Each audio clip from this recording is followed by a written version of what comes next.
didn't mix it up as much as he should have. So we're gonna see what Axiom is gonna do here. All right, he's going straight to the Wario. He pulled out Ken against me and walloped me and just sent me to losers. Earlier today? Yeah. Because I have not. Every time he's been on stream, he's played. That's because Wario he's not confident in his Ken. He only goes Ken against people who knows he can keep the Ken. So Wario kind of fuego in this game. Not gonna lie. Like he's sick. Nice saving double jump. Yes. Did he save it again? No, he didn't. Nope. I can hear them. Yeah, they're a bit talkative in their sets, aren't they? Ooh. Alright. Man, he could have gotten another up tilt there. I believe that was, he was still an advantage there. Alright, up tilt, up air. Forward smash. Alright, like what he's doing, he's forcing Axiom to use his, to use his, resources and then just, whittling him down. And boom! Answers right back. And we're back to 2 stocks. We smashed 4 boys. We smashed 4 boys. So we're gonna see what kind of things that Pug can do. So currently he's got advantage. He's not by much. Not by much. Well, advantage is mostly in neutral, and not really in percent. So like right now this is neutral. No player has advantage. And then one character like gets a hit, gets a person on the corner. Like right now, Pug also has an advantage. You're never at advantage when you're on the ledge. And throwing out the bike first time in the match. It's good. Get off me tool. Comes up pretty fast. It's hard to hit. All right, and he gets a bit of health back. He can pull Lucina. We're gonna see. How much health does that get back? Like per like minuscule amounts. Is it? It's not really gonna give you anything, really. Like it's funny. It's mostly for a joke. Yeah. So let's see what Pugwest can do here. You can answer the spike at 150. Good. And Axiom XL. It's a tooth and nail game, folks. I'm not too sure if this is how it usually goes. It's my first time commentating at. These two often play. Yeah, I knew they often play, Very but often. I didn't know how close it was in bracket. I've never watched the match with them before in full, so we're about to find that out. So this is fun. I'm having a lot of fun. I'm enjoying this. My first time commentating on one up at this beautiful new venue. Yes. We've only been here a week and a day. No, a week and 2 days. Week and 2 days. In your 2-day place? Yep. Got the Wops. The Wops is that trump card. You get it probably towards the end of the game and just use it and win. And so these two are looking like they're having fun. They're enjoying each other. Yes, they're definitely not unfamiliar too. So no, they're most of the time. I keep kicking the desk, by the way. I'm sorry. Yeah. If that's picking up on Mike, it's totally his fault. Yeah, that's absolutely my fault. I got wandering feet, so I gotta move a lot. Well, this desk is no longer. It's not going to stay. Eventually, we're going to have a standing desk and stools up there, so the people who are back here commentating will be able to play. Yeah, can watch. Maybe not watch the play right here, but I assume you would have a different screen for different screen set up here for us to watch. Like I know what PCG does is they just show the match. They don't show like the card for us and all that. Oh, you mean projected up there? No, commentator booth. Oh, you don't see any of the behind the scenes. Yeah, there's 2 different screens. There's just the match, and then usually there's a third man in the commentary booth if there's 2 people commentating, and he just runs the stream. Mm-hmm. Usually our boy PCG fellow. Shoutouts to PCG, another great local in the Eastern match. Yes, absolutely. They have Fridays. Yeah, they're Fridays, Mondays. We got I don't really go to any of the locals in the area. I think the GU Tuesdays. GU Tuesdays, and then what's Wednesday? It's There's Rhode Island. Yeah, say is that X1 maybe? There's X1 in Rhode Island, and there's Bus in Tewksbury. That's more Western Mass, isn't it? Yes. Yeah, so I'd probably end up going to. I'm planning on going to 6 locals in 7 days. Wow. That's ambitious. I want to win, man. I think I did that once. It was a good experience. Yeah, it's a good experience. Good for maybe not doing great, but definitely working on endurance. Yes. Like just keeping your stamina up and like. I think that's the main reason why I lost to you. If we had played earlier, if you had played earlier in the set, I think it would have been a much closer game. Ooh, I like what he was trying. He was trying to use the motorcycle to something. As you know, when you hit people, there's hit stop, and that also works on items too. So what you can do is you can hit something, and your attack will go through hit stop, but the hitbox is still there. That can happen sometimes, like with DK, I'll get kills against snakes when they grab a grenade and I forward smash them, and the grenade is there, they try to run in because I blow up the grenade, and then they get hit by the last few frames of the forward smash, and I kill them. It happens with any character in the night. Just make the hitbox extension, right? Just make the hitbox bigger, it just makes it last longer. Right. That's a very dangerous thing with Isabel and Villager recovering against Ivysaur. Yeah. Because they have the balloons, and that makes it usually lasts Super long.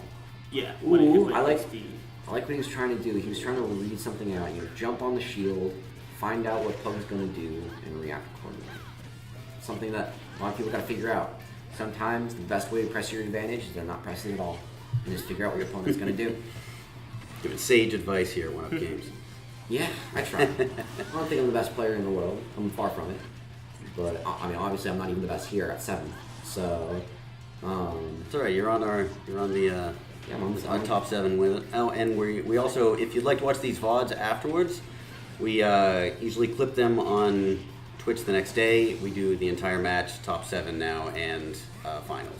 So we top 7? Yeah, we do top 7 now. In top 8? Well, it's like because on the winners chart, it's like what is it? 1, 2, 3, 4, 5, 5, 7, 7. Yeah. So it's essentially top 7. There's going to be more players on it. Yeah. But normally called top 8s because that's how many players there are. Yeah. Eight people in bracket. Yeah. The top 8 players. Even Yeah, if that's what it players means. place the same. Okay. Yeah, because they place the same because obviously they get eliminated at the same time. Right. At the same point in bracket. I've always found it funny is what if someone was to implement a system. Ooh, that was very nice. That was a very good punish. He had that down on lock. It'd be very funny if someone decided 7th and 8th place by having the losers fight each other for 7th and 8th. I think that'd be really We've done that for other tournaments before. When there's been a tie, like when we did Fortnite tournaments, we did that for Fortnite. Like people just died, and we were like, let's just make them fight each other out, fight it out. That doesn't really work in fighting games. The nature of the players involved, usually 1v1. So stuff like that usually doesn't happen. I wouldn't want it to happen, God forbid. If we had to have like 3 a winners, losers, and losers, I would. That'd be almost as bad as the Swiss pools in Smash and Splash. I was gonna say something about that. I don't even know how they work though, so I wasn't gonna. All I know is some dude went 4-0 and got eliminated, and some dude went 0-4 and Moved on. moved on. Yep. It was really that bad. Swiss brackets. Like They were trying something new and it just did not work. They props to Smash and Splash. They not only reimbursed players that got wrongfully DQ'd or eliminated early, Really? they also they fully reimbursed them, and they also allowed them free entry into Smash and Splash 2020. Wow, very that's nice. that's a good way to make amends with the. Yeah, absolutely. And they said they're not doing that How anymore. many people were in the brackets? Oh, that's a good question. There's like 4,000 people entered the Yeah, I was gonna say, Smash and like- Splash. I don't know how many were in the Well, bracket. I mean, my heart goes out to the people trying to run that because that sounds like a very difficult Yes, that's very difficult. thing to pull off. There are entire companies and other fighting games based around just running tournaments and helping run tournaments. If you guys know Spooky, that's what Spooky does. If you ever heard that name around, he's normally the guy that he sometimes commentates on games. There's no other commentator, but most of the time you'll see him running around, helping out in tournaments, getting everything running. Nice guy, very very nice guy. I feel like something like that has become the norm for fighting games to get larger. Is people are going to make their job be running tournaments. Not being the commentators or like the soul of it, but just Well, there's someone who Being has the to run backbone. all logistics. the logistical team. That's why now when we do these here, especially at our new venue, we typically have 3 on rather than 2 on. Yeah. Because there's a lot of things to remember, and if you can divide up all the tasks, it's a lot easier to perform. I think as this place will get larger with more players, I think you should have like someone dedicated back here to run the stream while 2 people. Well, that's kind of what I did most of tonight. Yeah, So that's what I would prefer to do. I'm more familiar with that. and then commentating. But hey, you're doing a good job. you're bouncing off me, and that's important. It's hard to I, commentate by I, yourself. I had a long history of podcasting, so Oh yeah, it's good. What kind of podcast did you do? video game podcast, Okay, obviously. fair. Obviously. It was about ceramics, actually. Hey, Ceramic- I wouldn't guess that. video. Yeah, it's this this unknown game, Genesis game where you made Yeah. pots. Oh, let's see what that's about. Ooh, I think the switch fell. Yeah. Yeah, that happened I earlier. don't know if you like. Okay, he's smiling. He didn't like rip me. He didn't get upset and like rip the controller out of his hand. Yeah, I think Ryan's taking care of that. All right. I'm gonna go play some friendlies. Want to go? Yeah. You can go if you want. I'm gonna go play some friendlies. I'm gonna. Oh, okay. We're Even back. more. Oh, we're heading out? Yeah. Oh, okay. Fair enough. All right. Well, so hi guys. I'm heading out. It was a pleasure to be joining you guys today. I hope that I will be in this seat next week. I hope I'll get 5th next week. 5th or get paid. That's what I want. I made a new top of the line here. I made my best standing. Yeah, I'm heading out. So I'm like wrapping myself up. Okay. So I made top 8 tonight. I want to do it next week. I want to get farther in top 8 next week. That's what I want. You guys have a nice night. All right, thank you guys for coming. Take it easy. And I'm back on stream alone. I apologize. I can give color commentary, but as far as like technical commentary goes, yes, you got me there. Oh, Pugwest takes that.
That is game. That goes to Pugwest.